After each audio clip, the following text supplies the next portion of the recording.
Voilà, je vous partage un travail que je fais actuellement dans la partita en si bémol majeur de Jean-Sébastien Bach, dans la première des danses qui succède le prélude, l'allemande. Elle peut être modérée, l'allemande, ou alors à tempo plus rapide, à l'italienne. Les deux options tiennent la route ici dans cette partita. Elle est très agréable à travailler techniquement pour la vitesse. Et par contre, elle développe ses splendeurs dans un tempo lent, un peu nostalgique. Miguel Ángel Estrella le jouait très bien avec son tempérament quand même d'Amérique du Sud. Et donc, voilà, c'est ma version préférée, mais je suis toujours tentée de faire des excès de vitesse dedans aussi. Hein. Donc, voilà.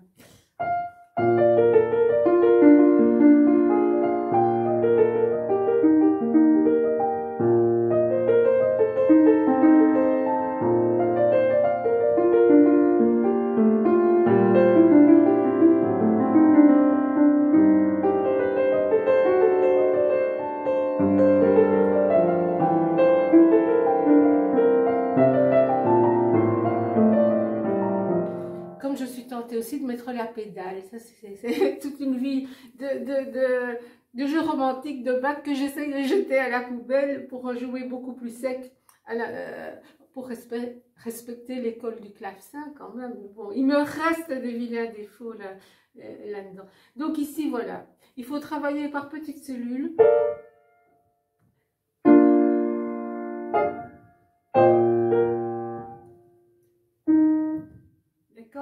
Et puis, bon, essayez la fluidité des deux mains. Les deux mains, elles sont là pour s'entraider aussi. Hein.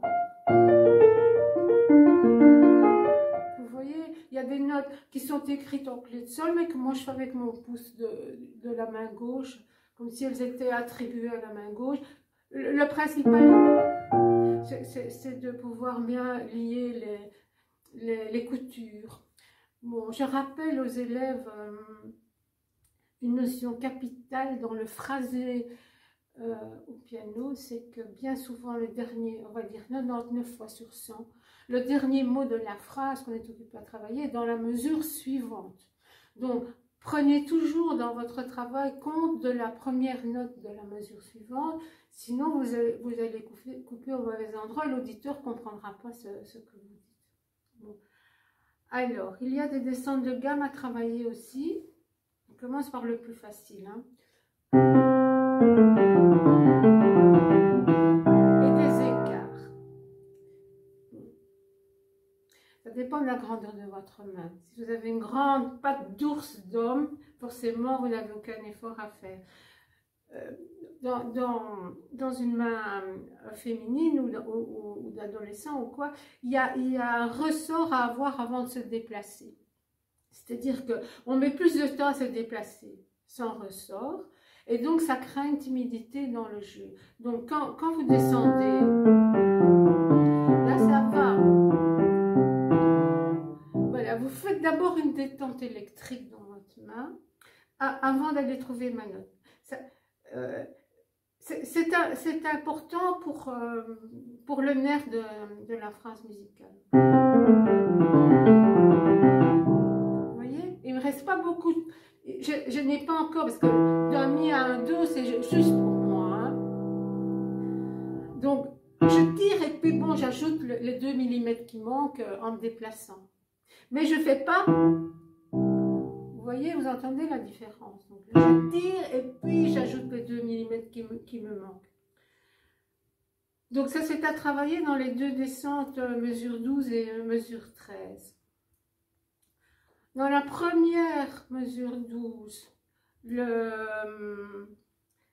on va dire que le premier temps, ben, on l'entend bien, on accentue un petit peu le sol parce que le pouce est dessus, on tire nerveux, voilà. Mais dans la deuxième descente, attention, c'est pas le sol qui doit recevoir un support, c'est le fa. Donc il faut bien mettre le 4 et la même chose, je donne un ressort dans la main. Après, je vais continuer dans la main gauche ici. Ça, c'est assez joyeux, ces deux descentes-là. On va dire c'est assez dynamique, si on veut enlever l'émotion. Ici, on a quand même une nostalgie.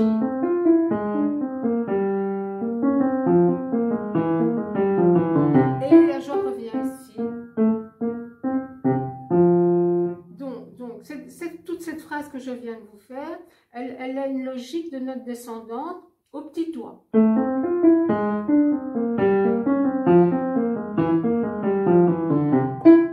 Donc, comme on doit quand même sautiller à la fin de phrase pour rattraper le mi qui est bien en clé de sol à la mesure 16, eh bien, vous pouvez les détacher, ces notes-là.